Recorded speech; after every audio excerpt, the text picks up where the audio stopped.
Hey dear, restless mind. Tonight, imagine the nursery of a wealthy Roman villa, long after the banquet fires in the atrium have guttered out. The air is thick with the residue of smoke from oil lamps, mixed with the faint sweetness of spilt honey wine.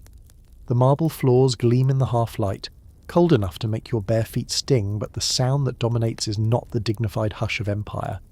No, it's the ceaseless wailing of infants, a choir of tiny lungs working overtime as if auditioning for the role of Rome's loudest senator.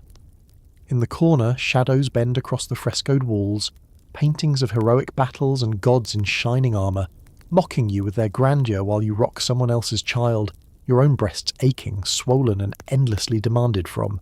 You hold a baby not your own, the silk wrappings already sticky from spit up, and every time you try to breathe deeply, you're reminded that your body belongs to the household, not to yourself. You are the wet nurse slave, prized not for your wit or your skill in weaving, but for the liquid currency your body produces on command.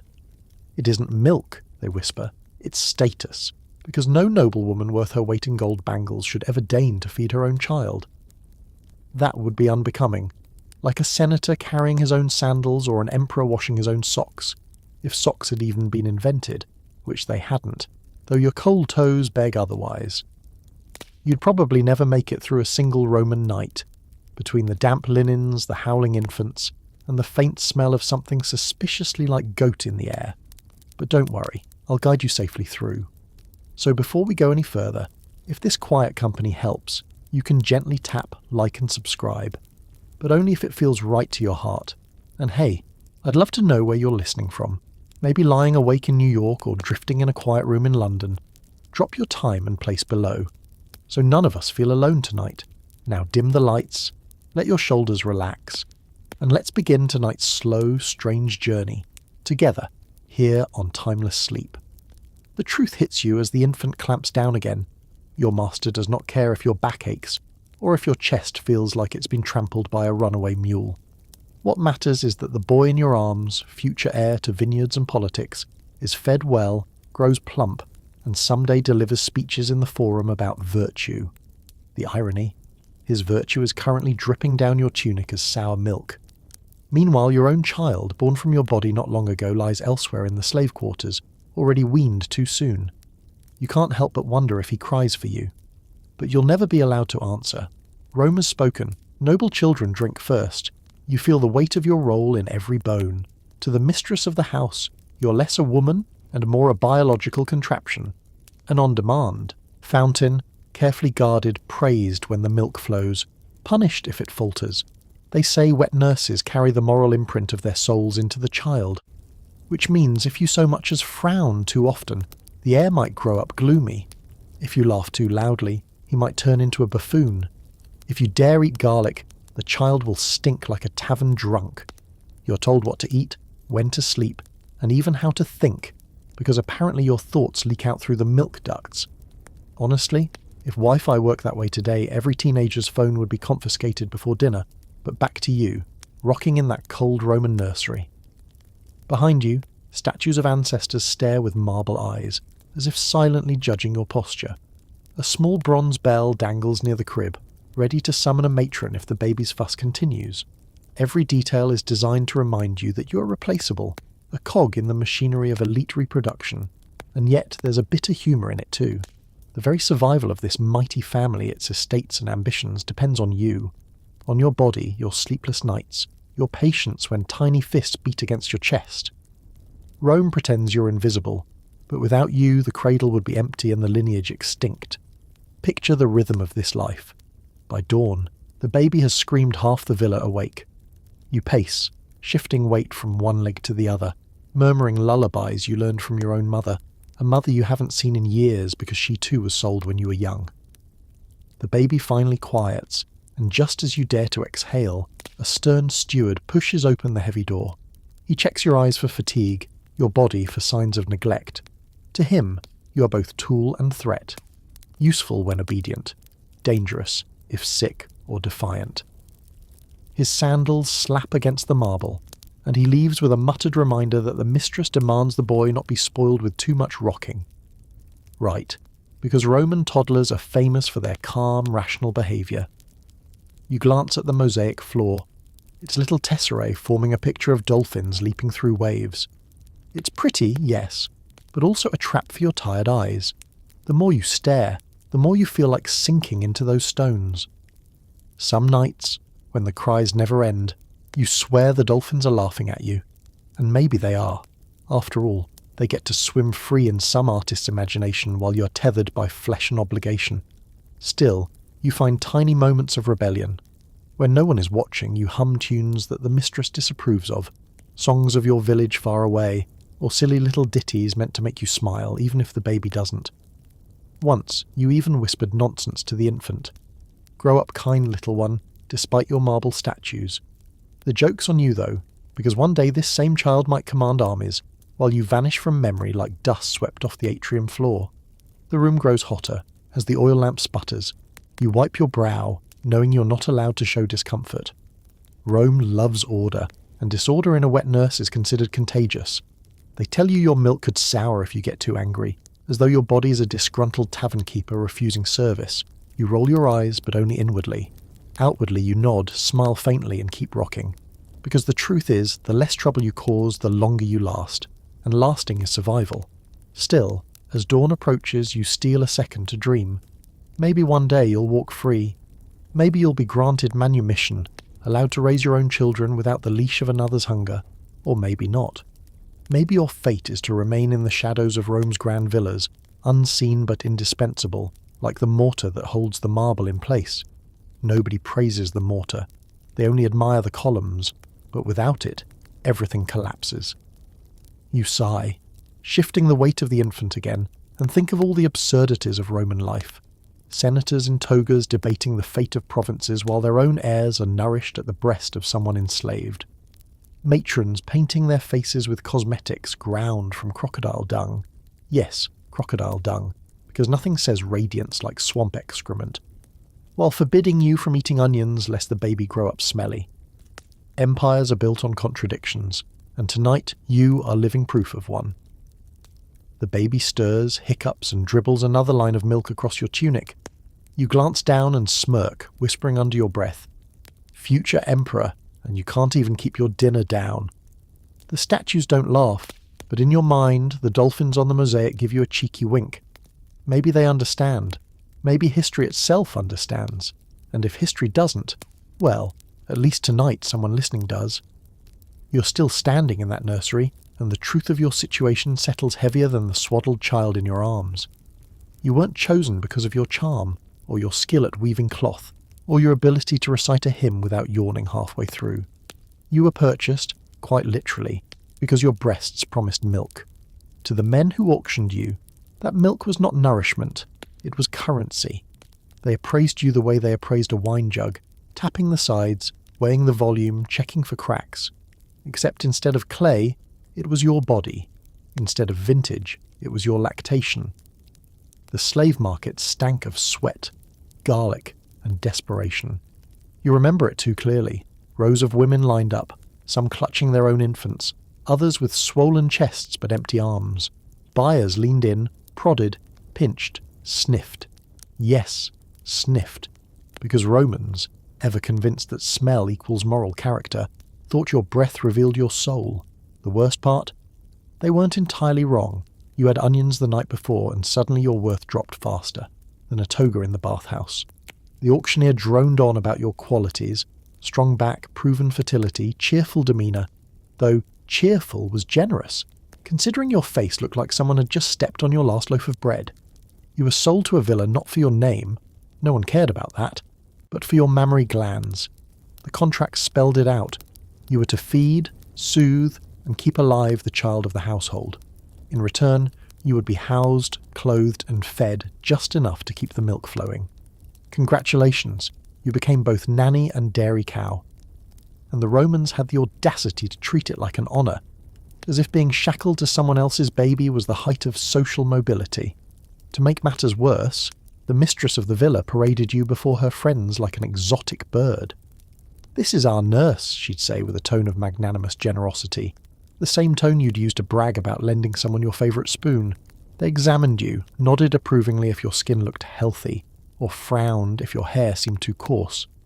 Because obviously, according to elite superstition, the texture of your curls might determine whether little Marcus grew up eloquent or dull. If you looked tired, they whispered. If you smiled too much, they whispered. If you didn't smile at all, they whispered louder. You couldn't win. Meanwhile, the men treated you as a walking transaction. The master of the house signed papers with a flourish, boasting that he had secured a quality nurse for his heir.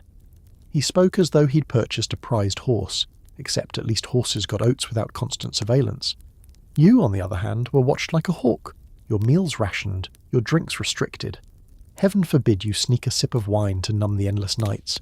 Romans believed alcohol would poison the child's spirit through your milk, and while modern science might chuckle at that, your lips stayed dry. You often wondered what it meant to be valued purely for one liquid. Other slaves tilled fields, cooked meals, mined silver. You secreted wealth from your own body. Milk was power, but only when flowing into the right mouth. Your infant was denied so that the master's infant might thrive. Your child's stomach was empty so that their child's cheeks could plump. And here lies the cruel irony. The Romans adored fat, chubby babies, seeing them as symbols of prosperity. They praised you when the noble child grew round, all while ignoring the gaunt shadows of your own flesh and blood. The marketplace memory returns in flashes. You recall how other women were inspected for signs of grief, because grief was thought to taint the milk. One sob too many, and your contract was worthless. Can you imagine? Being punished not just for what you do, but for what you feel. That's Rome for you. Emotions are luxuries for the elite. You, on the other hand, are expected to be as neutral as an amphora of olive oil. Except even olive oil had more legal protections than you. At least merchants argued over its price. No one argued for yours, and yet the absurdity had no end. Physicians, always men who never lactated a day in their lives, prescribed rules for your diet. No salty fish, because it would make the child irritable. No cabbage, because it would make the milk thin. Definitely no beans, because apparently beans made boys effeminate, and Rome could not tolerate effeminate senators. You wanted to shout, "If beans truly soften men, then half the Senate should be knitting sweaters right now." But you kept silent, because silence was survival. Sometimes, at night, you laughed bitterly to yourself. You realized you were the household's most critical security system. Forget the guard dogs and locked gates. If you fell ill, if your milk dried up, the family line might falter. But instead of gratitude, you got rules, suspicions, and constant surveillance. The mistress might peek into the nursery unannounced, sniffing the air like a detective searching for garlic. She would quiz you about your dreams, because dreams were thought to affect your milk. If you admitted to dreaming about your own child, she frowned. If you lied and claimed to dream about her baby, she smirked in satisfaction. The truth was plain. Your body was bought with milk, and now your spirit was shackled by it. You longed for your own child, the one you were forced to wean prematurely. You remembered the tiny lips searching, the sudden emptiness when you pulled away too soon. That memory haunted you, more piercing than any chain. Because even though the Romans might treat you like livestock, you knew what it meant to be a mother, and they had stolen that from you, wrapped it in contracts, and sold it under a marble roof. Yet, in the quiet hours, you found tiny rebellions. You hummed a tune from your homeland, though forbidden. You whispered secret hopes into the noble baby's ear, even knowing he would never remember. You carved your initials with a pin into the wooden crib, a mark of existence no senator's decree could erase. It wasn't much, but it was yours. And if you're wondering whether the Romans ever recognized the cruelty of this arrangement, well, not really. To them it was practical. To us it feels monstrous. But perhaps the darkest humour of all is this. The very men who sneered at lazy women feeding their own babies are the same ones who would collapse if asked to hold a squirming infant for more than 3 minutes. Rome prided itself on logic, order, discipline. Yet in its nurseries its logic cracked. Behind every senator's speech, every general's campaign, every noble's luxury, there was a woman in the shadows, rocking, feeding, enduring, bought not with coins but with milk. The baby wriggles in your arms, hiccuping like a miniature gladiator who has lost his shield, and you realise that the wet nurse's duties stretch far beyond simply feeding. You aren't just a milk provider, you're maid, washerwoman, night watch, entertainer, an occasionally punching bag for flailing baby fists. The contract never mentioned the bruises, nor did it mention the endless parade of tasks that come bundled with nursing. Washing cloths stiff with sour milk, rocking the baby for hours until your arms feel like overcooked noodles, whispering lullabies that no one will ever thank you for. And the cherry on top, the constant threat of punishment if the noble infant so much as sneezes in the wrong direction. To be clear, noble households treated their wet nurses like a blend of sacred object and faulty kitchen appliance. You were supposed to run flawlessly, but heaven forbid you draw attention to yourself. The baby's safety came first, your own body was secondary, your exhaustion invisible. If the baby fussed, the mistress raised an eyebrow at you, as though infant tantrums were the result of your negligence. As if babies are naturally born with the temperament of stoic philosophers, only corrupted by the incompetent woman rocking them. One tear too many, and suddenly you were under suspicion, as though your milk had turned sour with spite. And the stakes were high, because noble families lived in constant terror of losing an heir. Infant mortality was a cruel fact in Rome, striking both poor and elite alike. But if the child in your arms so much as caught a fever, blame never landed on the gods, or fate, or questionable Roman medicine. It landed squarely on you. The unspoken assumption was brutal. A dead heir could be replaced with another, but a nurse who failed would be beaten, sold, or discarded. You were always on trial, every hour, every feeding, every whimper, so your life became a performance. You smiled on command, crooned at the right volume, never too loud, never too soft. You made sure the baby's wrappings were spotless, even if it meant scrubbing cloths until your fingers cracked. You learned to anticipate the baby's cries before they even started, swooping in like a weary oracle. Your whole body tuned itself to the rhythms of someone else's child, while your own child's cries echoed faintly from the slave quarters, too far for you to answer. That was the hardest task of all, ignoring the pull of your own blood so that someone else's lineage might thrive. In the daylight hours, you became part of the domestic machine. The nursery wasn't isolated, it was a cog in the wider household system. You fetched water from cisterns, hauled it up stone steps, mixed it carefully for washing delicate skin. You helped prepare mash when the child began eating, though you were forbidden from tasting it, lest your saliva infect the noble's diet. You rocked the cradle until your spine screamed, because apparently even the goddess Juno herself wouldn't stoop to lull a baby born into wealth. And when guests visited, you paraded the child through the villa like a prize sculpture, while you yourself blurred into the background. Rome applauded the baby's health but never acknowledged the body that kept it alive. Sometimes you caught the whispers of other slaves in the villa.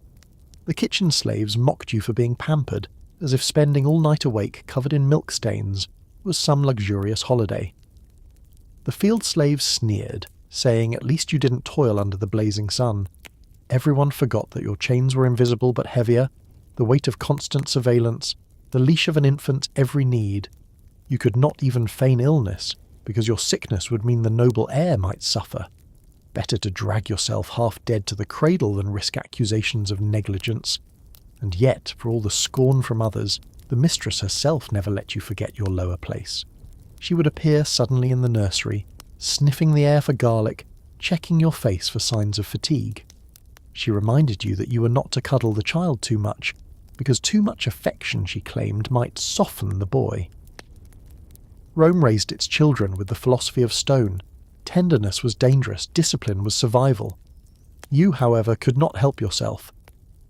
In the quiet hours when no one was watching, you traced the baby's tiny fingers, whispered silly rhymes, kissed his forehead lightly. For a brief moment, you allowed yourself to feel what you were forbidden. Attachment. Dangerous, yes, but also human. The punishments loomed like storm clouds. One wrong step, spilled milk, a rash, a prolonged cry, and you risked being whipped, reassigned, or sold again. There were stories, whispered among wet nurses, of women who were beaten until their milk dried up, only to be discarded like cracked amphorae. The cruelty was casual, the brutality systematic. You lived in a constant balancing act. Serve perfectly but not too warmly. Obey orders but anticipate needs. Love without loving too much. But the darkest irony, your labour wasn't considered real labour. Roman writers barely mentioned you, and when they did, it was with contempt. They praised noble mothers for choosing the best nurses, but never credited the women whose sleepless nights kept Rome's future alive. You were a footnote, a shadow, a necessary inconvenience. Your identity dissolved into the infant's health. If he thrived, you were ignored. If he faltered, you were condemned. And yet, even within this suffocating system, humour flickered like a candle. Because when you looked around at the absurdity of Roman life, you couldn't help but smirk. Senators argued about the virtue of the Republic while hiring astrologers to predict their children's fates. Matrons fretted about garlic breath corrupting their baby's character, while plastering their own faces with crocodile dung masks. Doctors prescribed absurd diets, while never once producing milk themselves. The contradictions piled so high that if irony were bricks, you could have built your own villa. So you coped as best you could. You laughed at the ridiculous rules, even if only silently. You joked to yourself that you were less a woman and more a combination of sponge, mattress, and fountain. You whispered mock epic titles for your role: Guardian of the Midnight Whale, Keeper of the Spit Cloth, Defender of the Cradle. Humour became survival, a way to keep your spirit from collapsing under the weight of invisible chains. And through it all you carried the unspoken truth. The household depended entirely on you. The noble mistress might boast of her son's rosy cheeks, the master might dream of heirs to inherit his estate, but without you there would be nothing but silence in the marble halls. You were both indispensable and disposable, a paradox sharper than any Roman sword. In the end, you survived not by denying the cruelty, but by bending around it, like a reed in the Tiber's current. You rocked, you fed, you endured, and in those small cracks, those stolen moments of tenderness, those whispered jokes, you kept a fragment of yourself alive. Rome might have purchased your milk, but it could not entirely purchase your spirit. The baby stirs again, and you know what this means. Another round of feeding, another night when your own breasts ache not only from use but from absence. Because for every moment you give this child of marble lineage, your own flesh and blood is left behind, hungry. That is the cruelest irony of all. You are forced to starve your own so that another may thrive. When your child was born, the first instinct was to bring him to your chest, to feel the warmth and rhythm of his tiny mouth finding sustenance. For a moment, you thought you might actually be allowed to keep him near. But then came the sharp order from the steward. You are to wean him immediately. A noble child must drink first, and your milk is not a private gift but a public resource. It doesn't belong to you, or to your infant. It belongs to the household, like the silverware or the horses. That's when you realised your motherhood had been leased out, rented to a family with wealth you could never imagine. So your own child was handed to another slave woman, or worse, left to be fed on thin porridge far too soon. You could hear him cry sometimes in the slave quarters at night, and every cry felt like a blade to your chest. You wanted to run, to scoop him up, to give him the milk your body had made for him. But the noble infant in your arms always came first. If you dared slip away, the punishment would be swift and cruel. Rome allowed no space for divided loyalties. The mistress didn't even understand what she had done. To her it was natural, common sense even, that her baby must be fed by the strongest, most fertile woman available. What was the life of a slave's child compared to the heir of a villa? She might even have framed it as kindness, as though you were elevated by being so close to her child. Kindness in Rome often wore the mask of cruelty. And yet, every time you heard your baby's voice from a distance, you thought of him starving, his little belly aching, his tiny lips searching in vain for the breast that was no longer his. Sometimes you pressed your hand to your chest after feeding the noble child, whispering his name softly as though he might somehow hear it carried on the milk itself. It was a desperate sort of prayer, born not from temples or priests, but from a mother's ache. The Romans, of course, had their justifications ready. They claimed that feeding your own child weakened your milk, that noble infants deserved the best milk, by which they meant milk controlled by wealth. They also insisted that too close a bond between a mother and child might soften the child's spirit. Better, they said, to let the nurse handle the messy work of feeding, while the mother preserved her dignity and the child was hardened by distance. You wanted to laugh and cry at the same time. Hardened by distance? The only thing distance hardened was your heart, cracked by grief. In truth, you suspected many noblewomen simply didn't want the inconvenience. Feeding meant hours tethered to a wailing baby, Hours when you couldn't supervise slaves, gossip with friends, or sit for elaborate hairstyles. It was easier to hand off the chore to someone else and call it tradition. And so, the role fell to you, a slave mother who had to silence her own instincts in order to obey. You heard stories of wet nurses who tried to sneak feedings to their own children in secret. One woman pressed her infant to her chest at night when the noble baby finally slept. When she was caught, the punishment was severe. The mistress accused her of stealing milk, as though sustenance were treasure pilfered from the household coffers. Another woman dared to argue, pointing out that her own child would die without her. The steward beat her so badly her milk dried up entirely. She was sold soon after, replaced like a cracked amphora. No one ever mentioned what became of her baby. That knowledge haunted you. You never tried to steal back your child, not openly. Instead, you found small ways to rebel. Sometimes you sang lullabies from your homeland, knowing the noble mistress would frown at the barbarian tongue. Sometimes you kissed the noble baby's head, and in your heart imagined it was your own. It was not enough. It could never be enough. But it was all you had. And every time you pressed the child against you, you thought of the bond being stolen from you. Motherhood was supposed to be the one sacred tie no empire could sever. And yet, here in Rome, even that was for sale. They spoke of piety, of duty to family and gods, while tearing you away from the one soul who needed you most. The hypocrisy was enough to make you laugh, bitterly, softly at night when no one was listening. Sometimes you wondered whether the noble child would grow up knowing even faintly what you had sacrificed. Would he ever recognize that his life was built on the milk stolen from another's child? Probably not. By the time he grew, he would forget the taste of your breast, forget the arms that rocked him, forget the songs you whispered. He would grow into privilege, into marble halls and fine rhetoric, while your own child, if he survived, would remain nameless, faceless, another body in the endless machinery of Roman slavery. It wasn't just personal grief, it was systemic cruelty. Rome thrived on hierarchy, on drawing invisible lines that separated noble from slave, citizen from outsider, freeborn from purchased. And you, the wet nurse, embodied that system perfectly. You were both essential and erased, honoured and humiliated, vital and disposable. The household could not survive without you, yet it would never admit that truth aloud. In those rare moments when you glimpsed your child, perhaps from across a courtyard, your heart twisted so hard you thought it might stop. He looked thinner, weaker, though his eyes still searched for you with desperate recognition. You wanted to run, to scoop him up, to feed him until he was full, to rock him until he slept, but you couldn't. You never could. Rome had tied your arms with invisible chains, and breaking them meant not only your death, but his. So you endured. You poured your body into the service of another's future, while your own was left to starve. And all the while, the villa bustled with laughter, feasts and gossip, oblivious to the silent tragedy unfolding in the nursery. And if you're listening now, drifting in the quiet, perhaps you can feel the ache too. That sharp reminder that sometimes the deepest cruelties are not marked by blood or swords, but by silence, by hunger, by the absence of a mother's touch. The villa never lets you forget that superstition rules every swallow of milk that passes from your body into the noble infant.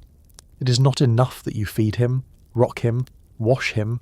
No, every breath, every bite you take, every twitch of your mood is considered a cosmic force shaping his future.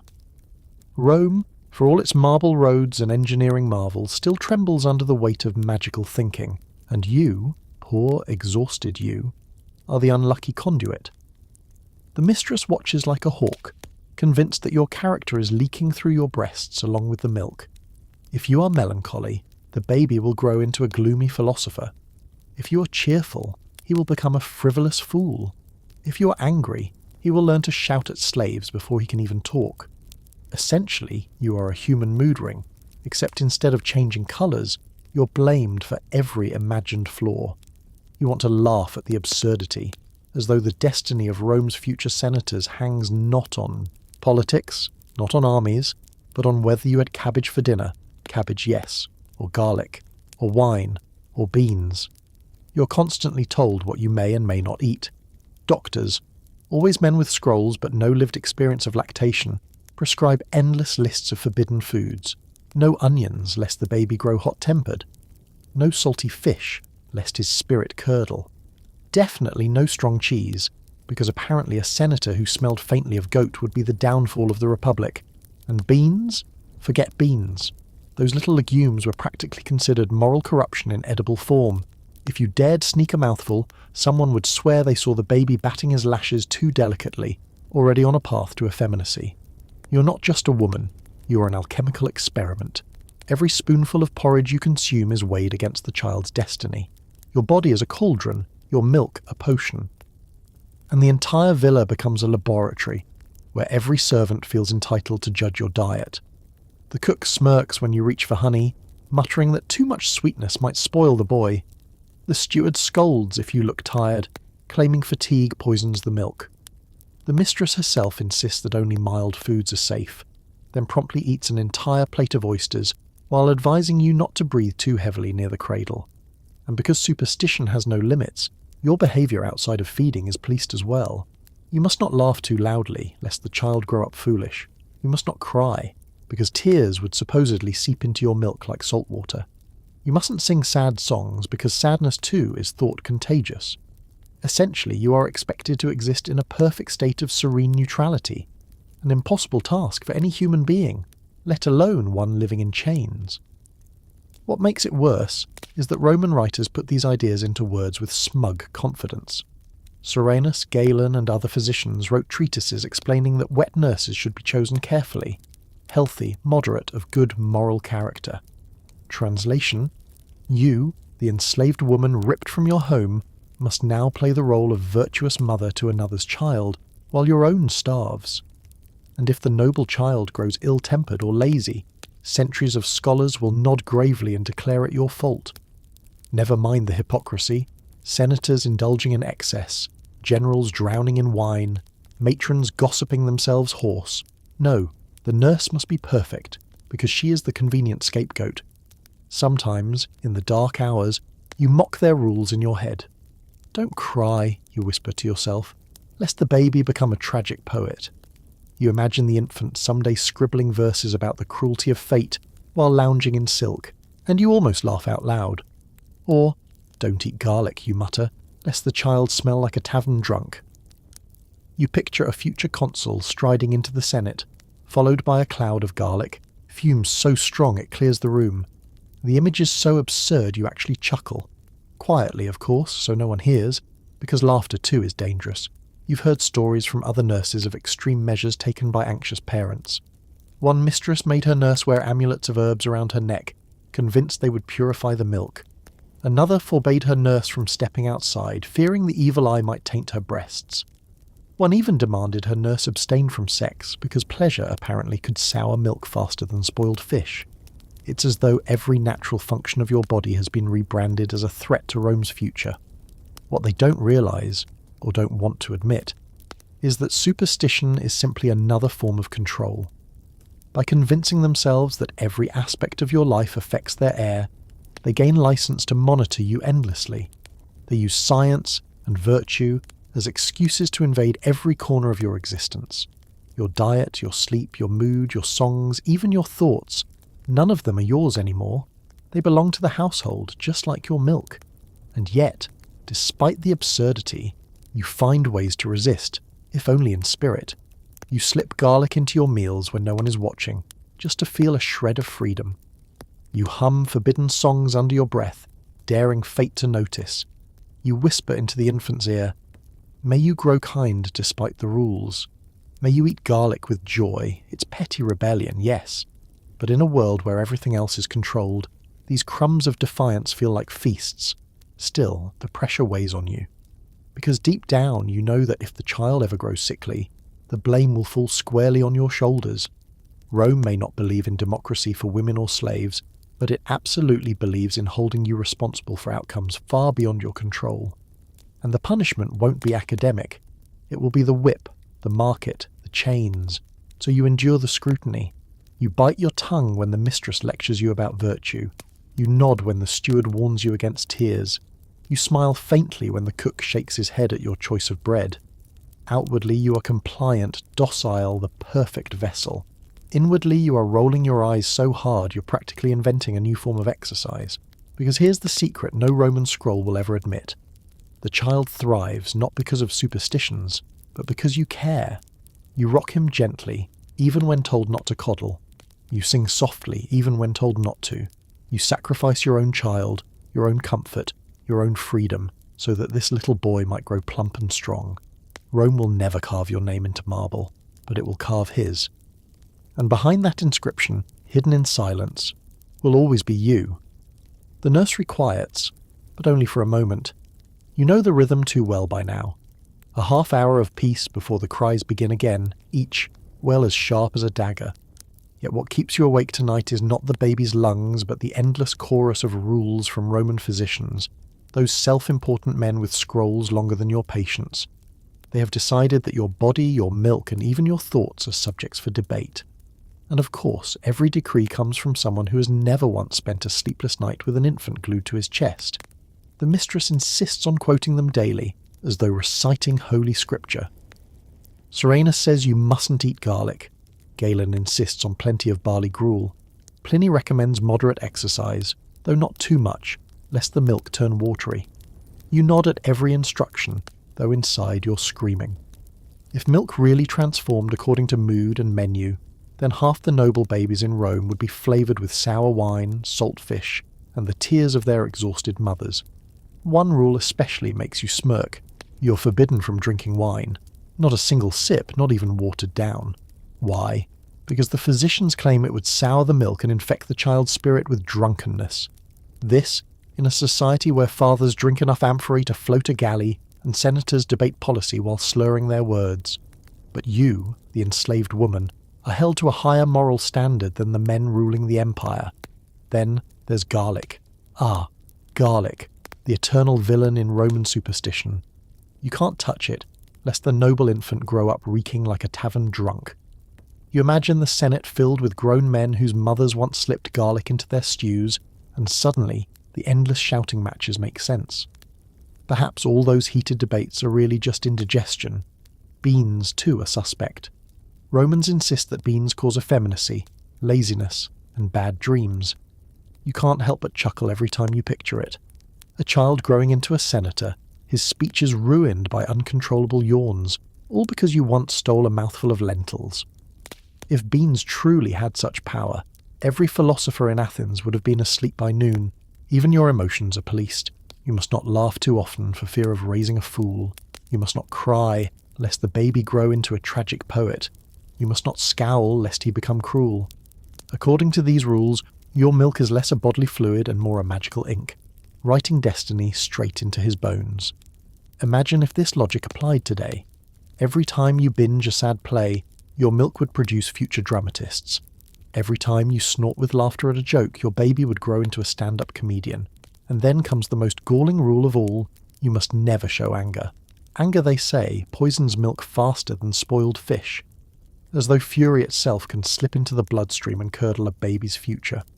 You bite back the urge to shout whenever the mistress scolds you for sighing. Of course you sigh. You are raising her child while your own starves. But in the Roman worldview, sighs are contagious. You don't just breathe, you transmit doom. Physicians also have endless advice about posture. Hold the baby upright, but not too upright. Rock him gently, but not excessively, lest he become dependent on comfort. Change his wrappings often, but never let him feel cold. It is a labyrinth of contradictions, and you're expected to navigate it flawlessly, while functioning on 2 hours of sleep, and a back that feels as though gladiators used it as an arena floor. Sometimes, when no one is watching, you imagine writing your own treatise. You'd call it, On the Utter Nonsense of Men Who Have Never Nursed a Day in Their Lives. Chapter 1. Babies cry because that's what babies do, not because their nurse tasted garlic. Chapter 2. Milk does not carry personality traits. Otherwise, every child of Rome would inherit their father's fondness for gambling and their mother's obsession with jewellery. Chapter 3. Perhaps, instead of policing the nurse's diet, someone could help her sleep once in a while. Revolutionary ideas, truly. But of course, you cannot write such things. You cannot even speak them aloud. You swallow your laughter and smirk into the baby's curls. Instead, you play along. You nod when the mistress praises your discipline. You pretend to believe the steward's warning that garlic breath breeds insolence. Outwardly obedient, inwardly rebellious. That is your only survival. And yet, for all the absurdity, you sense the deeper truth. These rules aren't really about milk, they're about power. By controlling every crumb you eat and every mood you express, the household ensures you remain tethered, docile, compliant. The superstition is a leash disguised as wisdom. It convinces the mistress she is safeguarding her child, while in reality, it keeps you under constant surveillance. Rome doesn't just chain your body, it chains your appetite, your laughter, your tears. The baby squirms again, a tiny fist thumping your collarbone. You sigh, softly, careful not to let it sound too dramatic. You begin rocking, humming a tune your mother once sang to you.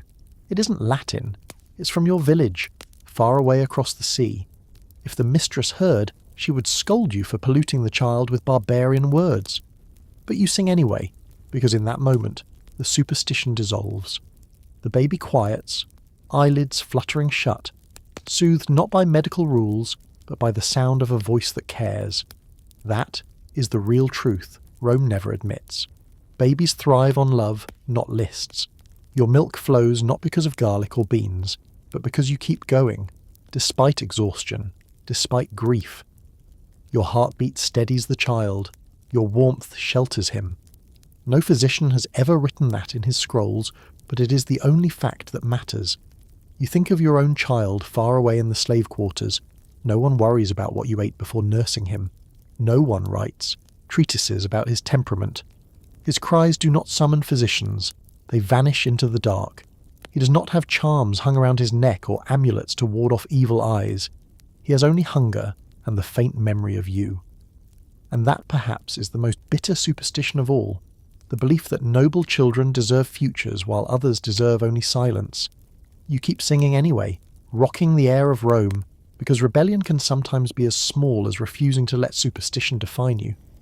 The lamp gutters, the shadows grow long, and you realise the nursery never truly sleeps. Nights stretch endlessly, as though the gods themselves enjoy watching mortals stumble through darkness like drunken actors on a stage. You had once believed, perhaps naively, that babies might rest when the world did. But no. A noble infant lives as though he owns the sun and moon. He cries when he pleases, drinks when he pleases, and collapses into silence only to wake again with a howl that rattles the villa's mosaics.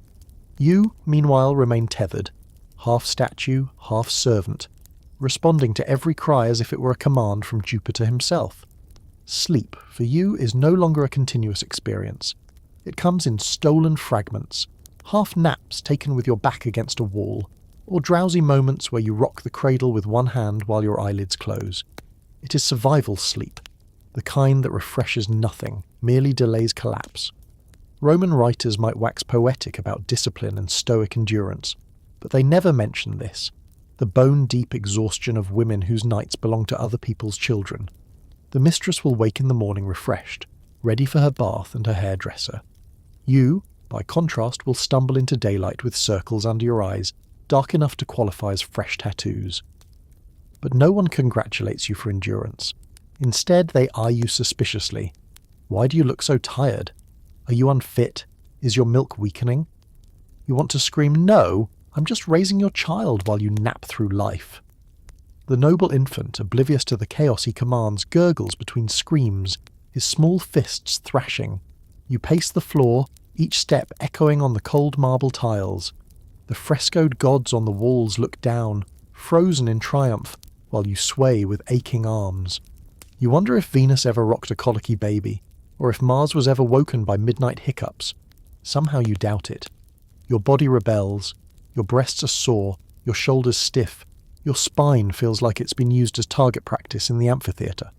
Sometimes, when the baby finally quiets, you sink to the floor, desperate for a moment of rest. But even then, the silence is deceptive.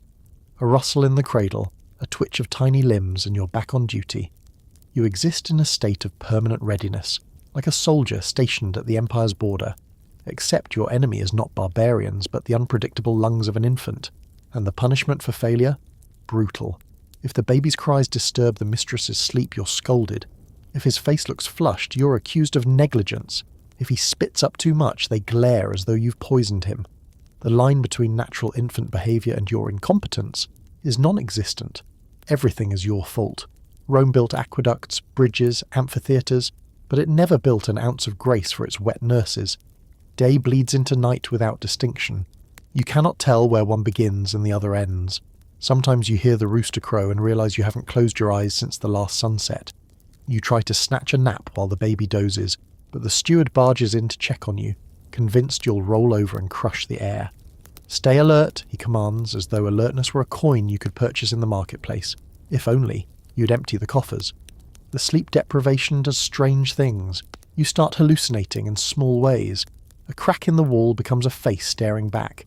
The dolphins on the mosaic floor seem to leap and wink. Once, you were sure you heard your own child's cry in the nursery, only to realise it was the noble baby's hiccup.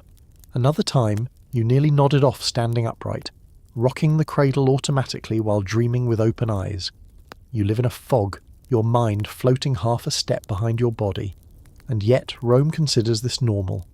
Wet nurses are expected to endure because the child must thrive. You are the invisible cushion absorbing all the strain so that the mistress can rest, gossip, and reappear at breakfast looking serene. Ironically, Romans considered their civilization the height of order and discipline, but in their nurseries chaos reigned, tamed only by enslaved women who weren't even acknowledged for their labour. Humour, strangely, becomes your lifeline. At 3 a.m, when the baby launches into his 20th scream, you whisper sarcastically, "Ah yes, future senator, practising for debates already." When he spits up on your tunic, you murmur, "Excellent, another toga ruined by your eloquence." Once, when he flailed so dramatically he knocked the lamp, you muttered, "Careful, Caesar, your empire is wobbling." These jokes, though whispered only to yourself, keep you sane. Without them, you'd collapse into despair. The absurdity isn't lost on you. The villa depends entirely on your sleepless body, yet no one acknowledges the sacrifice. The mistress praises the baby's rosy cheeks as proof of divine favour, ignoring the dark circles under your eyes. The master boasts of his heir's strength, forgetting that it was your arms that rocked him through every fever. In their minds, you are a shadow. Necessary, yes, but silent, disposable, unworthy of credit. And yet, even in your exhaustion, you find tiny victories.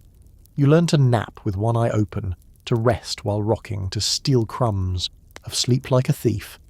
You hum lullabies that soothe you as much as the baby. You pace the marble floors and pretend you're walking through your old village under the moonlight.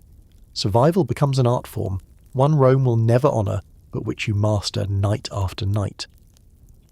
Sometimes you wonder what it would feel like to truly sleep again. Not just collapse for minutes at a time, but sink deeply, dream richly, wake refreshed.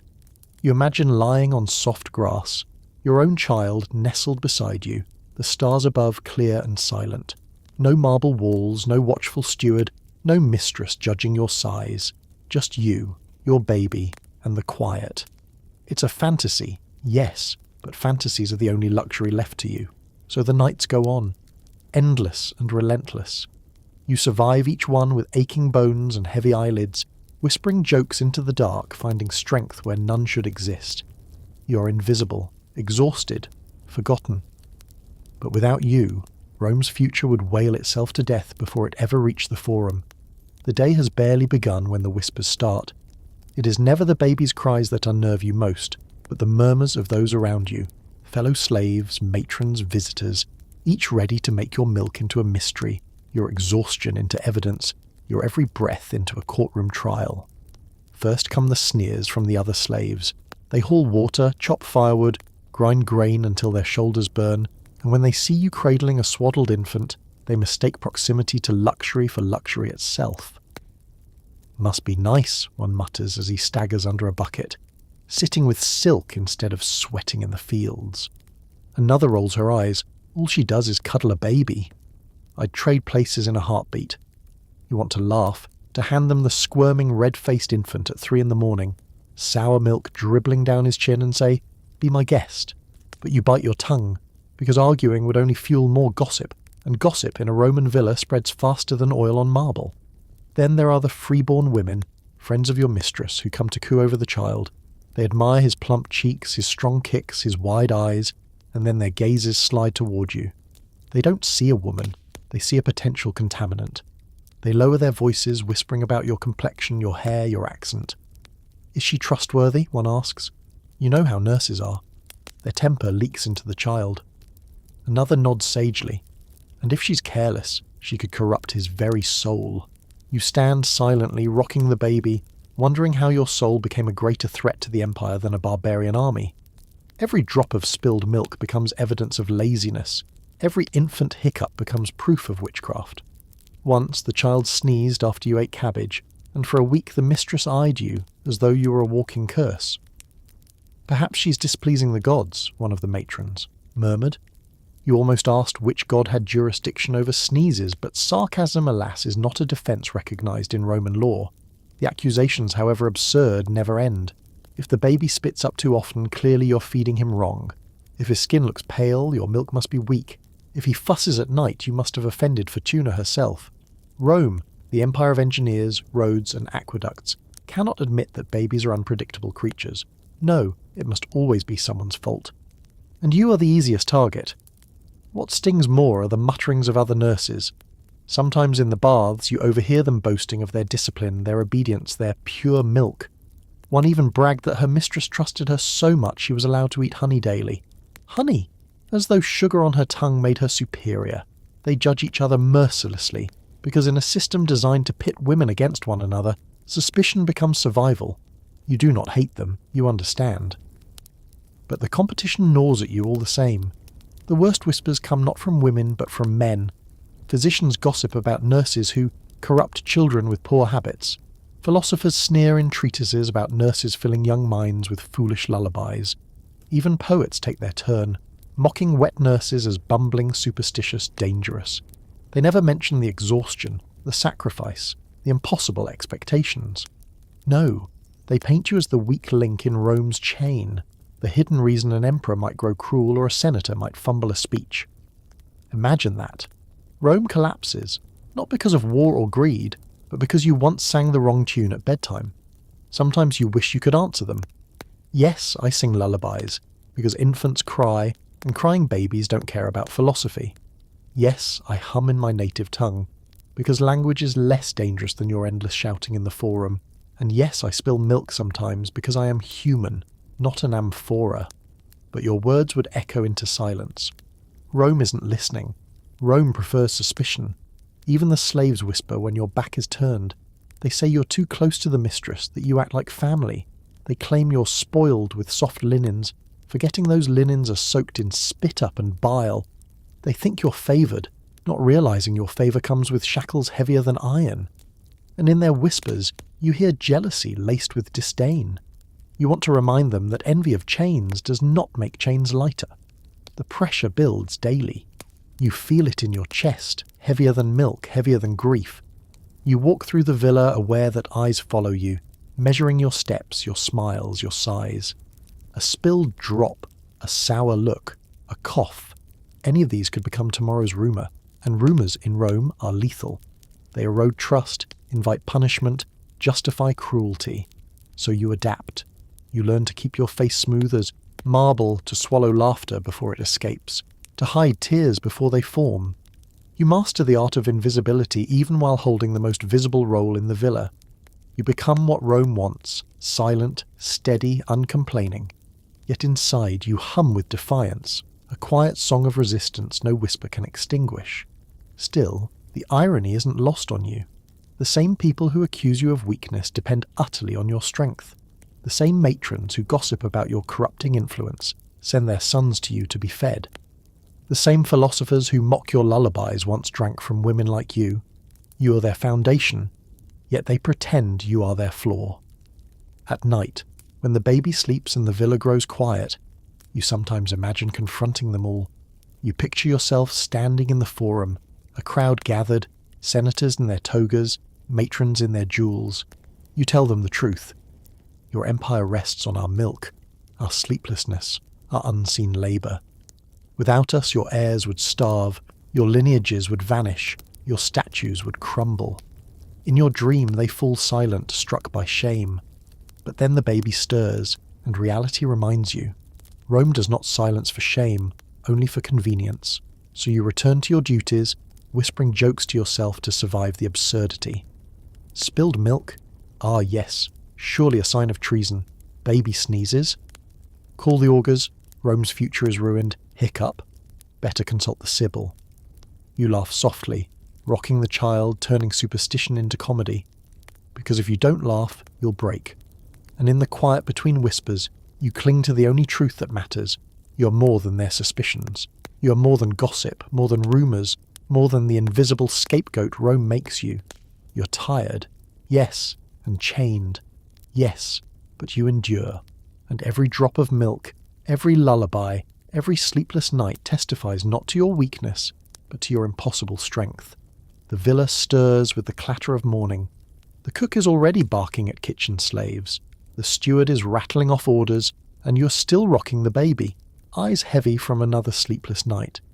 The infant presses against you, hungry again, as though your body were an endless fountain. You know the truth. Fountains dry. But in this house, no one cares about the cost. Your body has become the battlefield where exhaustion and illness meet. Your breasts ache with constant demand, raw from chafing cloth and sharp little gums. Sometimes fever rises in you, your skin hot, your chest throbbing with what you know is infection. You dare not complain. If you admit to pain, they call it weakness. If you ask for rest, they accuse you of negligence. And if your milk slows, they will sell you without hesitation, replacing you like a broken jug. Mastitis. That word does not exist for the villa, but you know it. Heat, swelling. Pain so fierce you wince at every touch. You bite your lip, until it bleeds just to keep from groaning. The mistress would call it unseemly if she saw your face twisted in agony while her infant feeds. You imagine telling her that every swallow of her child is like glass dragged across your chest. But she would only frown and ask if you had eaten beans again. Sleep deprivation gnaws at you. The days blur together, and the nights stretch without end. Your eyes sting, your hands shake. Once you nearly stumbled with the baby in your arms. That single falter haunted you for days, not because the child was harmed, he wasn't, but because you knew what punishment might come if anyone had seen. You live in fear of accidents, knowing that even a sneeze at the wrong time could be interpreted as neglect. The toll isn't just physical, it's emotional. Every drop of milk you give this child is a drop stolen from your own. You feel hollowed out, a body emptied for someone else's gain. When your breasts ache, you think of your child's mouth searching, denied. When your arms cramp from rocking, you remember your own infant lying cold in the slave quarters, no mother to hold him. Grief becomes your constant companion, sharper than hunger, heavier than chains, and still they demand cheerfulness. A nurse must be gentle, the mistress insists. The milk is sweeter if the spirit is sweet. You want to laugh bitterly. If milk truly tasted of mood, hers would be vinegar. But you smile faintly, because smiling is survival. You learn to shape your face into serenity, even as your body burns with fever and your heart cracks with longing. There are other ailments too, ones you dare not name aloud. Constant lifting strains your back until it feels permanently bent. Your wrists ache from cradling. Your legs tremble from pacing marble floors at all hours. The villa's wealth has no room for mercy. Even the other slaves, hardened by toil, sometimes scoff. At least you don't break stones. They don't see that your body is breaking in quieter ways, splintering under invisible weight, and yet Rome dismisses your suffering. Philosophers write that women are naturally suited to nursing, as though biology cancels pain. Physicians scribble advice but never once acknowledge infection, exhaustion, or grief. They treat you like an amphora, useful until it cracks, at which point you are discarded. You're not supposed to feel pain because pain would mean you are human. And Rome prefers to forget that its slaves are human. The baby hiccups, milk dribbling down his chin. You wipe it away gently, though your fingers tremble. He looks up at you with wide eyes, unknowing. He is not cruel. He's simply a child, demanding because that is all he knows how to do. You cannot blame him. You blame the system that made him your master before he could even walk. At times you find yourself speaking to him softly, words no one else can hear. Do you know what you take from me? You whisper. Do you know what you owe? He gurgles, oblivious, and for a fleeting moment you feel tenderness despite yourself. The cruelty of the system is that it forces you to love what you resent, to nurture what starves your own. That contradiction tears you apart more than any physical pain. Illness makes you vulnerable, but vulnerability is forbidden. You hide your fevers, your aches, your grief. You chew on cloth to muffle groans. You splash cold water on your face to disguise fatigue. You practice walking steadily even when your legs shake.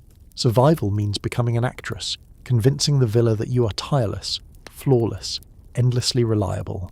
Inside, you feel yourself unravelling thread by thread, and still you endure. Because endurance is the only weapon left to you. You joke to yourself when the pain sharpens. Ah, yes, nothing says luxury like bleeding nipples. When fever racks you, you mutter, "The gods must be jealous of my glowing complexion." Sarcasm is your shield, the only way to keep despair from devouring you. What no philosopher, no physician, no senator will ever write is this. The hidden cost of Rome's greatness is women like you silently suffering. Roads, aqueducts, armies, none of it would exist without heirs fed by enslaved nurses. But history erases the cracks in the marble, the blood on the stones, the tears behind the lullabies. Your pain is the mortar of empire, and like mortar it is unseen. As the day brightens, the household stirs to life. The mistress rises refreshed. The master prepares for business. Slaves rush to their tasks. You remain in the nursery, body aching, rocking endlessly. No one praises you. No one thanks you. And yet, without you, the villa's future would collapse before it even learned to walk. That is the hidden truth. Your suffering sustains Rome. Your illness, your exhaustion, your grief, all invisible, all unacknowledged, are the price of another's prosperity. And while Rome will carve statues of generals and poets, your story will never be carved in stone. It will live only in whispers, in pain, in the quiet strength of women who endured the cost of health in silence. Morning light slants through the villa's shutters, thin gold stripes across marble, and you feel the weight of the child in your arms as though he were not just a baby but the entire Roman Republic. It is easy to forget in the haze of sleepless nights and endless feedings that this little bundle of limbs and hiccups is more than a child. He is an heir. And that makes you more than a nurse.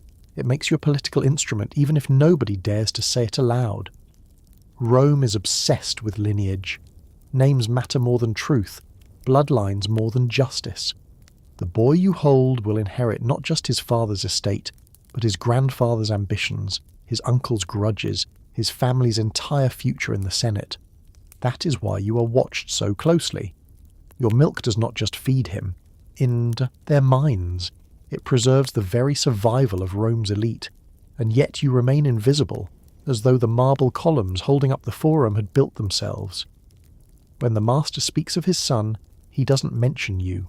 He brags about the boy's strong lungs, his sturdy frame, his bright eyes. He thanks the gods, not the slave who paced the nursery floor for nights on end. In public he might even mock the idea of women's importance, boasting that Rome's greatness comes from its soldiers and statesmen. Meanwhile, his future soldier, his future statesman thrives only because you are here, rocking, feeding, enduring. There is irony in this. You, an enslaved woman stripped of your own lineage, are the quiet architect of another family's power. The baby grows plump because of your body. His health impresses visiting relatives, securing alliances. His survival ensures the continuation of estates, titles, and wealth. Without you, that delicate web would unravel. Yet the villa refuses to see you as anything but a vessel. Sometimes, when senators and magistrates visit, you are paraded in the background. They glance at you briefly, then dismiss you. But their eyes linger on the child, rosy cheeks, sturdy kicks. They nod approvingly, and the master smiles with pride. Deals are struck in those nods. Marriages are arranged, estates secured, friendships reinforced, and all of it depends on the nourishment drawn from your body, even as you stand there silent, unacknowledged. In those moments, you think of your own child, born into chains, denied the future this boy takes for granted. Your milk is currency, but it is not spent on him. Instead, it is invested in marble, land, politics.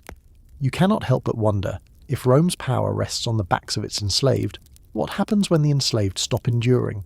But then you hush yourself, because thoughts like that are dangerous even if whispered only in your mind. The role you play extends beyond the nursery. You overhear conversations because babies do not sleep politely during meetings. You are present when relatives squabble over inheritances, when guests discuss alliances, when mistresses share secrets. You absorb information like the very sponge cloths you wash daily. You know who dislikes whom, which deals are fragile, which rumours are whispered. You are a silent witness to the mechanics of Roman power, and still you remain unseen. Sometimes you are asked to accompany the mistress when she visits her friends. The baby, of course, must be displayed like jewellery or fine pottery. You trail behind, carrying the child, bowing when addressed. The women comment on the baby's health, then glance at you as if you were a piece of furniture. "Her nurse is strong," they murmur. "Look how well the child thrives." But they do not ask your name. Names are for citizens, not for bodies rented by the month. And yet, you understand something they do not. Power has a hidden architecture.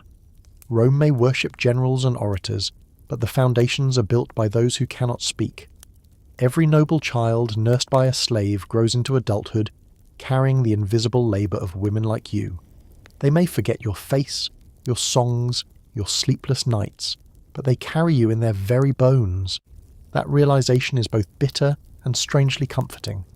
Bitter, because you will never be acknowledged. Comforting, because in a way, you leave a mark Rome cannot erase. Your milk shapes the air, your endurance ensures the family line continues. No inscription will bear your name, but in the bloodline your presence is undeniable. You hear whispers sometimes of wet nurses who became trusted confidants, who rose in status, who even won manumission. It is rare, almost mythical, but not impossible. A few names survive in scraps of history. Women remembered not for their suffering, but for their influence. You wonder if you could ever be one of them. But then you look at the mistress's cold eyes, the master's indifference, and you know, not here, not now. For you, survival is the only ambition left. And survival means obeying, smiling, nodding, even when inside you burn with fury. Survival means rocking the child while senators debate, feeding him while plots are hatched, soothing him while Rome itself shakes under the weight of ambition. You're part of politics, but only as an unseen gear in the machine. There are moments, though, when you allow yourself a flash of imagination. You picture the baby grown into a senator standing in the forum, voice booming. "Rome is strong," he declares, and you whisper to yourself, "Because I kept you alive when your mother would not." You imagine emperors, generals, poets, all once helpless infants sustained by women erased from history. Rome applauds their achievements, but the truth is this: without nurses like you, there would be no emperors, no generals, no poets. Just silence where marble statues now stand. The villa bustles on. The baby sleeps, digesting the meal that cost you another ounce of strength. The mistress preens, the master boasts, the guests gossip, and you stand in the shadows, unseen yet indispensable. That is the paradox of your role. You are both everything and nothing, the invisible axis upon which noble power turns, and perhaps the cruelest part. You know that when this child grows, he will forget you. He will remember his father's lessons, his mother's scoldings, his tutor's lectures. He will not remember the woman who fed him at midnight, who soothed his fevers, who whispered songs into his dreams. Your name will vanish, but your labour will echo in his life. Rome will applaud him, never realising that his triumphs are also yours. So you continue, you endure. Because in Rome, survival is not glory, it is resistance. And though they erase your story, you know the truth.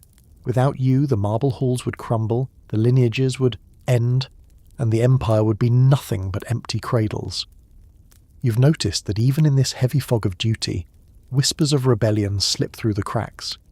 They arrive not in grand gestures but in quiet acts of defiance. Small rebellions carried out in the nursery, the kitchens, the gardens. For wet nurses, survival and resistance are twined like ivy on stone. To resist openly is to invite ruin. To resist subtly is to reclaim at least a fragment of dignity. Some of these stories come to you in hushed tones, shared between exhausted women at the public baths or during stolen moments in the market. One nurse confided that she used to dip her finger in honey before feeding, just the tiniest taste, hidden in the folds of her tunic. She whispered songs from her homeland while letting the baby suckle, assuring herself that in some secret way she was shaping him into more than his family's ambition. Of course, the mistress would have fainted had she known. Honey was thought dangerous, indulgent, even corrupting for infants, but the nurse smiled to herself. Better a sweet child than a bitter senator. Another spoke of lullabies. Rome discouraged too much tenderness, fearful that affection would soften the child. But this woman sang anyway, filling the nursery with melodies her mother once crooned to her. "If I must give them my milk," she said, "I will at least give them my voice." That too was rebellion, not the kind to topple empires, but the kind that keeps a woman's spirit from collapsing entirely. You've even heard of nurses who dared to gossip, trading secrets of the household in whispers while pretending to soothe a child. Some claim their words were more dangerous than daggers, carrying news of affairs, debts, and betrayals from villa to villa. Rome's senators might thunder in the forum, but behind the marble walls it was sometimes the quiet chatter of nurses that pricked reputations sharper than any speech. Your own rebellion is quieter still. You hum songs in your native tongue, words the mistress would consider barbarous. You carve tiny scratches into the cradlewood, initials no one notices but you. You sometimes cradle the noble child a little longer than necessary, rocking him gently just to feel that you still possess the ability to comfort. And when you look into his eyes, you allow yourself a secret thought. Perhaps he will carry some piece of your defiance with him into the future, even if he never knows its source. Of course, rebellion is not without risk. Stories circulate of women punished for such small acts. One nurse was beaten because the mistress believed her songs were spells. Another was sold after being caught telling the child a story from her homeland. The household claimed she was filling his mind with dangerous ideas. Dangerous ideas! As though the true danger were not the whips in the courtyard, the greed in the Senate, the endless hunger in the slave quarters. And yet, despite the danger, resistance persists, because without it despair would devour you whole. A joke whispered under your breath, a song hummed in defiance, a spoonful of forbidden food slipped past the steward's watchful eye. Each is a reminder that you are still a person, not merely a vessel. Rome may strip you of rights, but it cannot entirely strip you of will. Sometimes, when the baby cries and the villa sleeps, you imagine rebellion on a larger scale. You picture every wet nurse in Rome refusing to feed, every infant heir wailing in hunger, every villa thrown into panic. Senators scrambling, matrons shrieking, physicians scurrying with scrolls in hand. The city's proud marble halls, echoing not with speeches but with infants' cries unanswered. It is a fantasy, of course, but a sweet one. And you wonder too what kind of rebellion your milk itself might carry. Could tenderness seep into the child despite the mistress's warnings? Could compassion take root where Rome demands hardness? Could the songs you hum in secret linger somewhere in his bones, shaping him in ways no tutor ever will? History would scoff, but you allow yourself the hope that your defiance might ripple further than you know. Rome prides itself on order, discipline, control. But in the quiet corners of nurseries, resistance thrives, not in swords or riots, but in lullabies, honey, and whispered gossip. It is invisible, yes, but no less real. And perhaps that is the greatest irony. The empire that silences its nurses is also quietly shaped by them. So you continue your small rebellions. You rock the child a little longer. You sing songs forbidden. You whisper truths no senator could bear to hear. You endure, but you also resist, because to endure without resistance would be to vanish entirely. And though history will never carve your acts into stone, they live here, in the marrow of the children you fed, in the futures you unknowingly shaped. Rome will never admit it, but its fate is written not only in scrolls and speeches, but also in the milk and defiance of women like you. The nursery smells of warm milk and faint incense tonight, but there is another scent threaded through the air. Herbs, oils, the acrid tang of burned offerings. Because beyond food and song, beyond sleepless nights and whispered lullabies, your role as nurse is entangled with rituals that stretch from the cradle into the spirit world. In Rome, every cry is a portent, every cough a curse, every hiccup a hint that invisible forces are meddling. And who must ward them off? You, the woman who already has too little strength, too little sleep, and far too little choice. The mistress insists that you tie a red woolen thread around the baby's wrist, a charm against the evil eye. She mutters that jealous glances from slaves, neighbours, even strangers in the street might sour his health. You know the truth. The baby cries because he's hungry or gassy, not cursed, but try, explaining that to a matron who believes beans corrupt the soul. So you tie the thread, silently noting how Rome cloaks superstition in the garb of science. Charms are endless. A bulla, tiny amulet of gold or leather, is strung around the boy's neck, heavy for his small frame. You polish it daily, knowing it is less for him than for appearances. Guests nod approvingly, as if an amulet could do what sleepless nights and careful feeding already accomplish. Laurel leaves are hung in the nursery, smoke from frankincense curls toward the ceiling, and a priest occasionally mutters blessings over the crib. Yet when the baby sneezes afterward, who is blamed? Not the gods, not fate, you. The rituals don't stop at objects. You're ordered to observe certain behaviours, absurd and exhausting in equal measure. Don't let the baby's feet touch the ground before he can walk, or he'll invite weakness into his bones. Don't let him see his reflection in still water, or spirits might snatch his soul. Don't rock him too vigorously, lest demons be shaken into the room. Every action becomes a superstition, every gesture a potential crime, and you, the slave, are held accountable for following them all. You've seen stranger practices still. Some families smear ashes on the child's forehead to confuse malevolent forces. Others sprinkle salt under the cradle to absorb evil. One household forced their nurse to carry the infant around a fire 3 times each evening, chanting Latin verses neither she nor the child understood. The logic. If the flames didn't keep demons away, at least the neighbours would be impressed by the spectacle. And of course religion is always hovering. Priests and augurs are invited to bless the infant, to mark him as favoured by the gods. You are instructed to hold the baby just so, to tilt his head at the right angle, to keep him calm while incense burns thick enough to sting your eyes. If the baby squirms or cries, the priest frowns and mutters about omens. The mistress glares at you, as though you alone control divine favour. You want to laugh?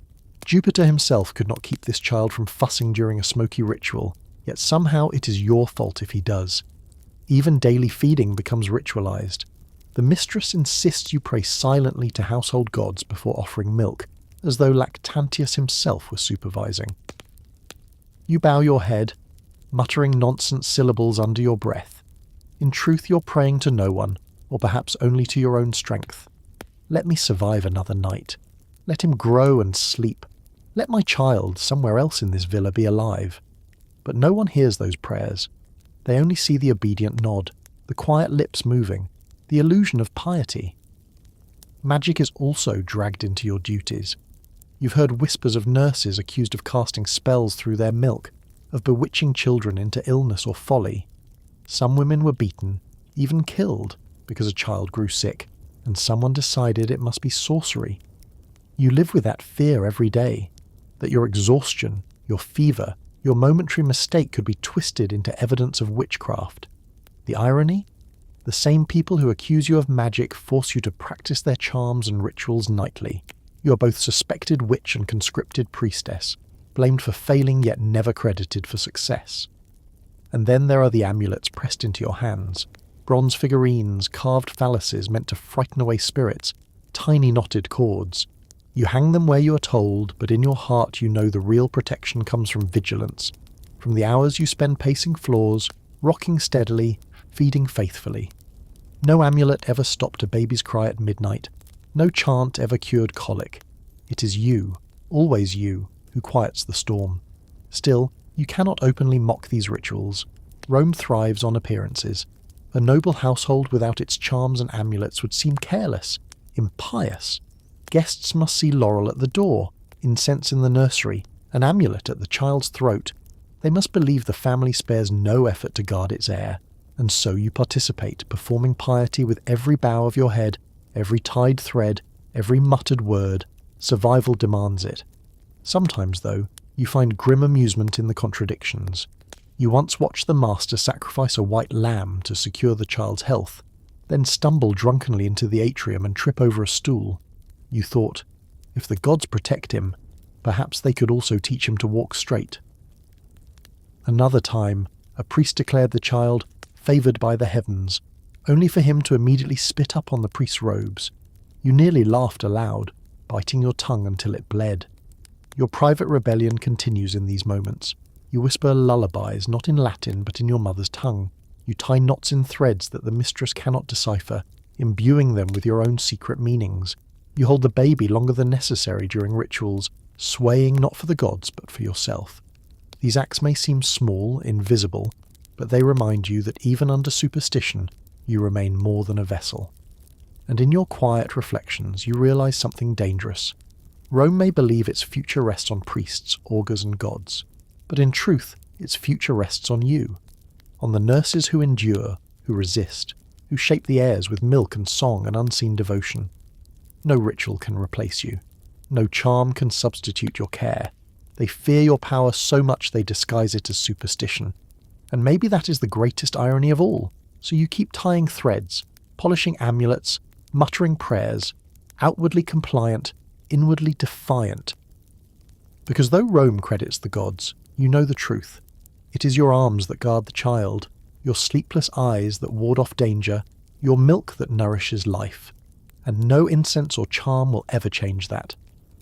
The nursery quiets for once, the baby nestled against linen cushions, and you are given a rare errand, to accompany the steward into the city. It is not a gift of freedom, merely another reminder that your body is considered merchandise. For you're not just a woman in this household, you are part of a marketplace that trades in milk, fertility, and reputation, as though they were barrels of wine. You pass through the forum and remember the first time you saw it, not as a visitor, but as a commodity. The slave markets stand like scars on the city's grandeur. Beneath awnings of faded cloth, women were displayed, lined up for examination. Some held their infants in trembling arms, others stood alone, their bodies scrutinized by buyers who squinted at breasts, teeth, and skin the way they might judge pottery for cracks. The auctioneer barked details. Proven fertile, recently delivered, strong constitution, as though women were livestock up for bidding. The most humiliating detail? You were priced according to your milk, not your skills, not your knowledge, not even your youth, just the fullness of your breasts. Buyers pinched your arms, checked your complexion, sniffed your breath. They asked when you had last given birth, how much milk you produced, whether your own child had survived. The survival of your baby mattered only as evidence of your usefulness.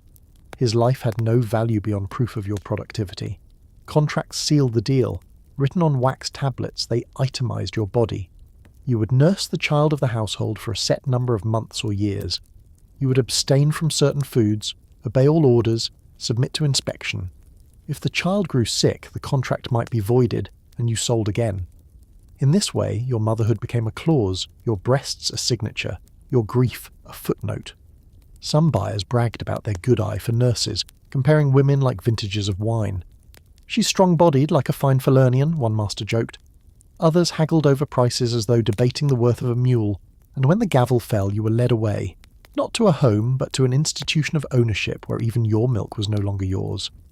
The marketplace did not end with the initial sale. Reputations of nurses were catalogued, whispered among wealthy households. A woman whose milk was said to produce strong, healthy children could fetch a higher price in her next sale. Conversely, if an infant under her care grew sick or weak, her reputation sank, and she might be discarded for a fraction of her former value. Your worth was not who you were, but how another's child fared while at your breast. You became less a person than a review written on the body of someone else's heir. It wasn't only buyers and sellers involved. Physicians sometimes inspected nurses before contracts were finalized. They poked and prodded, prescribed diets, and signed off like bureaucrats approving a shipment of grain. Priests, too, occasionally lent their blessing, ensuring the woman was pure enough to feed a noble infant. Imagine that. Men who never fed a child dictating the purity of the women who did. Even lawyers found profit in the trade. Disputes over contracts went to court, a master accusing a nurse of weak milk, a nurse begging for release from impossible conditions, families suing one another over who owned the right to her labour. Cases dragged on, not because anyone cared about the woman's suffering, but because money and heirs were at stake. You were a pawn in legal games shuffled between masters while your own life shrank to a line in a docket. And still, the city pretended this was respectable. To employ a wet nurse was a mark of status. proof that a family was too noble to soil itself with the natural labour of motherhood. Households boasted of securing the best nurse, just as they boasted of fine silver or rare spices. To have a nurse was fashionable, to be one was degradation. You wonder sometimes about the absurdity.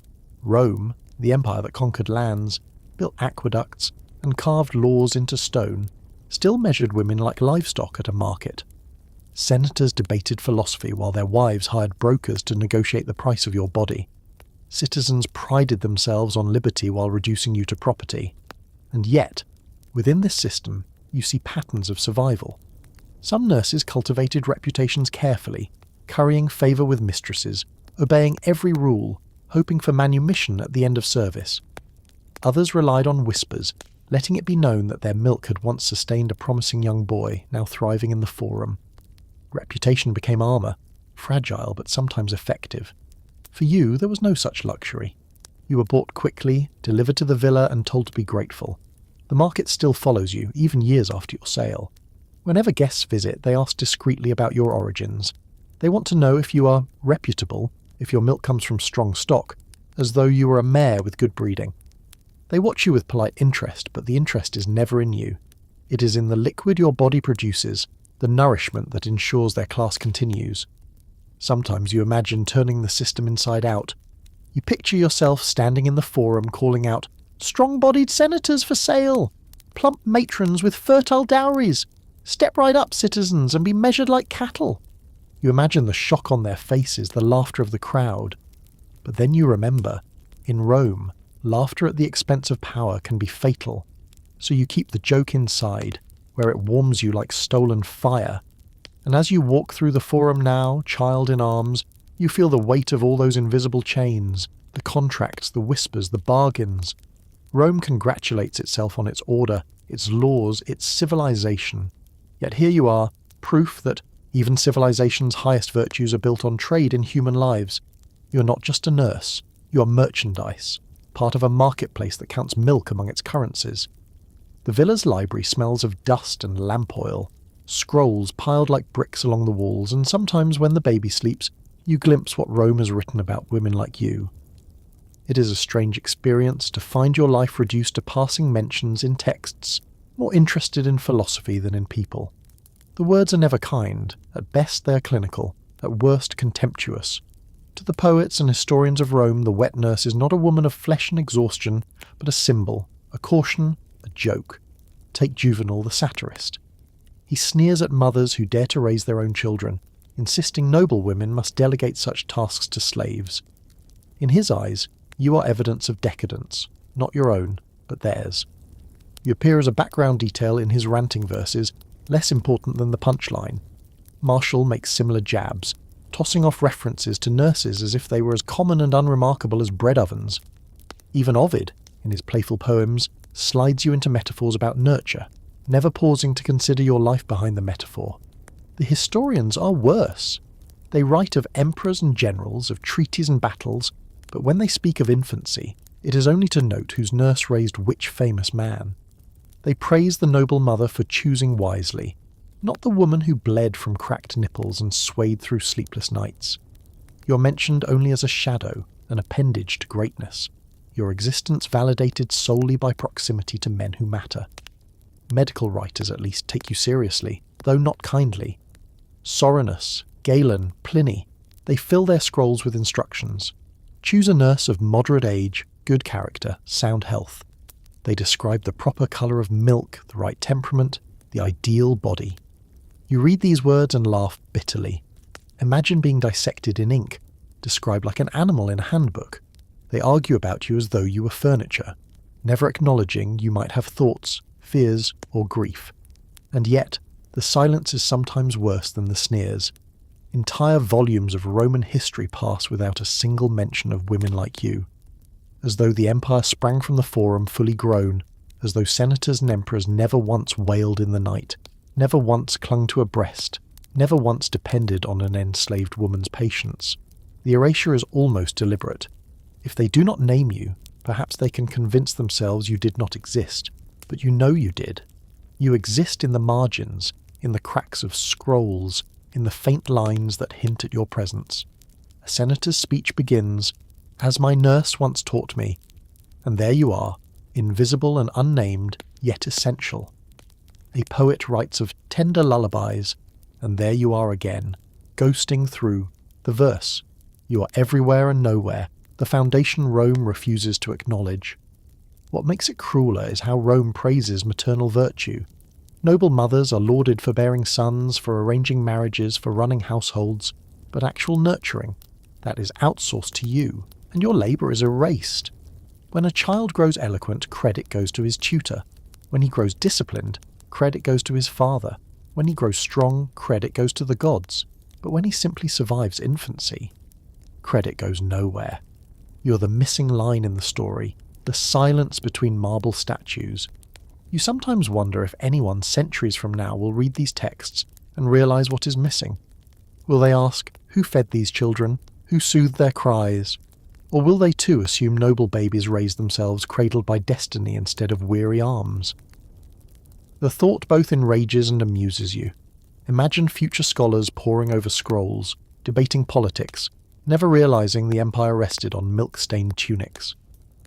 There is one passage you remember clearly, a senator praising his nurse for teaching him honesty. He names her not as a person, but as that faithful woman. That faithful woman, 2 words to cover a lifetime of service. Faithful to him, faithless to her own child, though not by choice.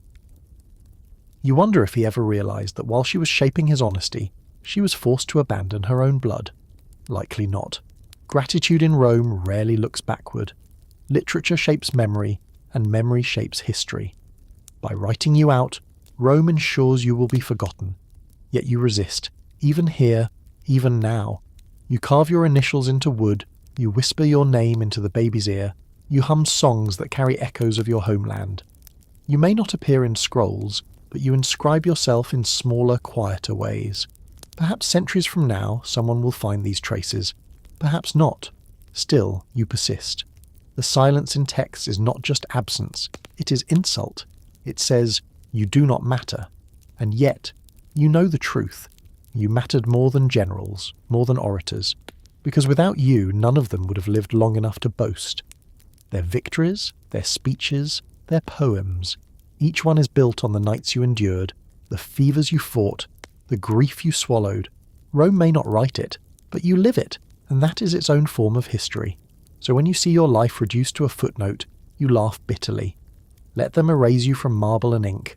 You remain in blood and bone, in every noble who owes his survival to an enslaved nurse. You are the ghost in every line, the silence beneath every triumph. And though Rome forgets, you do not. The baby in your arms grows heavier by the day, and you are reminded constantly that his future stretches before him like a paved Roman road, straight and certain, while yours curves endlessly back into shadow. Yet you have heard stories, rumours carried from villa to villa, that sometimes, very rarely, a nurse like you could step out of that shadow and grasp a fragment of freedom. It is not common, it is not easy. But the thought lingers like the faint perfume of a banquet long after the guests have left. Some nurses, you hear, are granted manumissio, legal freedom after years of loyal service. Perhaps the mistress grows sentimental, believing the nurse is part of the family. Perhaps the master, flush with generosity after a good harvest, scribbles her name on a wax tablet releasing her. Sometimes the child himself, grown into a young man, insists on freeing the woman who once fed him. But these stories are rare. Rarer than snow in Sicily. For every one nurse who wins her freedom, 100 more are forgotten, sold, or buried with no marker but memory. You think of those freed women, walking through the streets no longer bound by a master's command. Some even marry, build households of their own, perhaps raise children who are not immediately torn from them. It is a fragile kind of liberty. Roman freedom always hangs by threads of wealth and patronage, but compared to your current life, it shines like a star. Do you dare hope for such a future? You do not know. Hope itself feels dangerous, like carrying fire in your bare hands. Others vanish without record. You've heard tales of nurses who simply disappear from scrolls and memories once the child is grown. Their work complete, they are sold again to other households, or assigned to harsher labour once their milk dries. Some die in silence, their bodies given no more ceremony than a broken amphora. Their names are lost, their stories untold. For Rome, they never existed beyond the moment they were useful. And then there are the few remembered only through the fame of their charges. A great general might boast that his nurse taught him discipline. A poet might confess he still recalls the sound of his nurse's lullabies. But even then, the woman remains unnamed, her identity erased. She becomes my nurse, not Maria or Livia or Dido. You're remembered as a role, not as a person. It is both an honour and an insult. Proof that you shaped history, but also proof that history refuses to acknowledge you. You have heard whispers, too, of rebellion. A nurse who ran away with her own child, hiding among strangers until she vanished into anonymity. Another who poisoned her master's wine after years of cruelty, though whether the tale is true or simply invented by gossip, no one knows. Rome trembles at the idea of enslaved rebellion, but forgets that rebellion can be as small as choosing silence when ordered to sing, or humming a forbidden tune in the dark. Sometimes you imagine your own ending. Perhaps the child you feed now will grow, and when he speaks his first words in the forum, he will remember the lullabies you sang. Perhaps he will search for you, grant you freedom, call you mother in secret. But then you remember Rome's iron heart, and you know better. He will grow into privilege, and you will remain in chains. His memory of you, if it survives, will be no more than a shadow at the edge of his speeches, and yet you dream. You dream of walking out of the villa gates without chains. You dream of finding your own child if he still lives and holding him without fear of punishment. You dream of nights where you sleep because you choose to, not because exhaustion forces you. These dreams may never come true, but they keep you alive. In a world that denies you freedom, imagination becomes its own kind of rebellion. The irony is sharp. The empire that prides itself on law and order cannot imagine justice for you. Rome writes contracts for your body, but no contracts for your dignity. It carves names of generals into marble, but leaves you nameless. It praises loyalty, but never rewards yours. You are both central and disposable, vital and invisible, honoured in whispers yet erased in stone. Still, you take comfort in knowing the truth. For all their silence, all their erasure, the noble families know deep down that they owe everything to you. Their heirs live because of your sacrifice. Their futures exist because of your endurance. Their power thrives because you gave what you could not afford to give. Rome may forget you, but it cannot escape you. You are in its bones, in its blood, in the lullabies that shaped its leaders. And perhaps that is enough. Perhaps survival, endurance, and the quiet shaping of history are victories in themselves. You will never see statues carved in your likeness, but every statue of a senator, every triumphal arch, every echoing speech owes a silent debt to women like you. Invisible, yes. Forgotten, often. But erased, never entirely.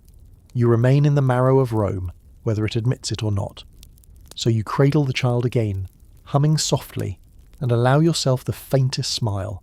Rome will never know your name, but it cannot live without your shadow. And in that shadow lies a kind of power, a hidden legacy that even empire cannot extinguish. The night has stretched long again, but now it is ending, and with it, your story too begins to soften. The baby rests heavy and warm in your arms, his breath a faint rhythm against your chest. Outside, the villa's marble courtyard lies still beneath the silver wash of moonlight. For once there is no shouting, no orders, no footsteps echoing across stone. Only the quiet drip of a fountain and the distant rustle of olive trees in the breeze. You rock slowly and your mind drifts. Not to the markets where you were sold, not to the punishments you feared, not even to the endless nights of feeding and aching. Instead, you wander into gentler memories, or perhaps only imagined ones. You picture your own child, the one Rome took from you. In your mind, he is not hungry or cold. He is sleeping beside you, small hand curled around your finger, safe at last. You know this may never be true, but dreams are softer than reality, and tonight you allow yourself the comfort. The nursery is filled with shadows, but they feel less menacing now. The frescoed gods on the walls seem quieter, almost compassionate. The dolphins on the mosaic floor no longer laugh at your exhaustion. They simply swim silently, as though carrying your burdens out to sea. Even the statues in the hallways, those stern ancestors of marble, appear gentler in the faint lamplight. Perhaps it is only your tired eyes, but for once the Empire's weight feels less suffocating. You think of all the women before you and all who will come after. Countless nurses, nameless in scrolls, their voices swallowed by time. Yet you feel them beside you now, a chorus of unseen mothers rocking, singing, enduring. Across centuries, across villages and villas, their presence hums through the dark like a low lullaby. You are not alone, you never were, and perhaps that is the quietest form of justice. Though Rome forgot your names, it could not erase your existence.